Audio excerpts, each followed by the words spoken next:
সমস্ত ভক্তবৃন্দ শ্রী চরণে প্রণাম, গুরুদেব এবং সর্বপরিশীল প্রভুপাদের চরণে প্রণাম নিবেদন করে কৃপা আশীর্বাদ প্রার্থনা করে আজকের আমাদের ভাগবতম প্রথম স্কন্ধের আমাদের পঞ্চম অধ্যায় আলোচনা। তো ব্যাসদেব আমরা দেখলাম তার চিত্তে তিনি সম্পূর্ণরূপে প্রসন্ন হতে পারেননি।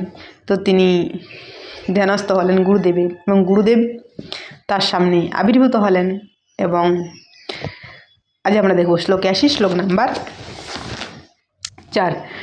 জিজ্ঞাসিতম অধীতম চ ব্রহ্ম যত্ত সনাতনম তথাপি শচসি আত্মানম অকৃতার্থ ইব প্রভো। অনুবাদ: তুমি নির্বিশেষ ব্রহ্মতত্ত্ব পূর্ণরূপে উপলব্ধি করেছ এবং তৎসংলগ্ন করে জ্ঞান হৃদয়ঙ্গ করেছ। তথাপি হে প্রভু, তুমি কেন নিজেকে অকৃতার্থ বলে মনে করে বিষাদগ্রস্ত হয়েছ? তো নারদ মুনি তিনি বলছেন, জিজ্ঞাসিতম অর্থাৎ অনুশীলন করেছ কিনা বৈদিক শাস্ত্র ভালোভাবে মন্থন করেছ, উপলব্ধি করেছ। ব্রহ্ম আমরা আগে পড়েছিলাম 3টা তত্ত্ব, ব্রহ্মেতি, পরমাত্মেতি, ভগবানেতি শব্দতে।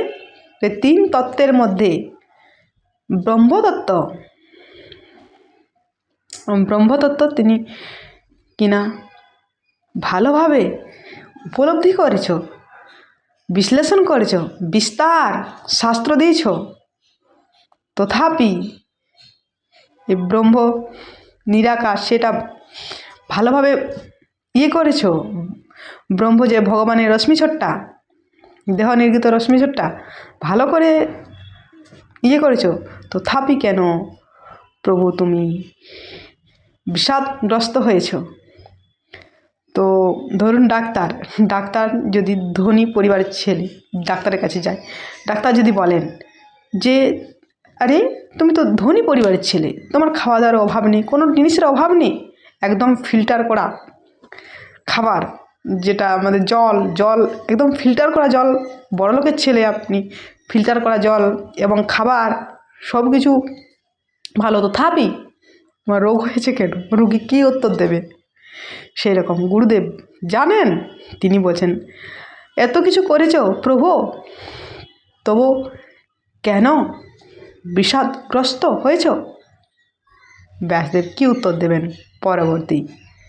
পরের দিন। হরে কৃষ্ণা।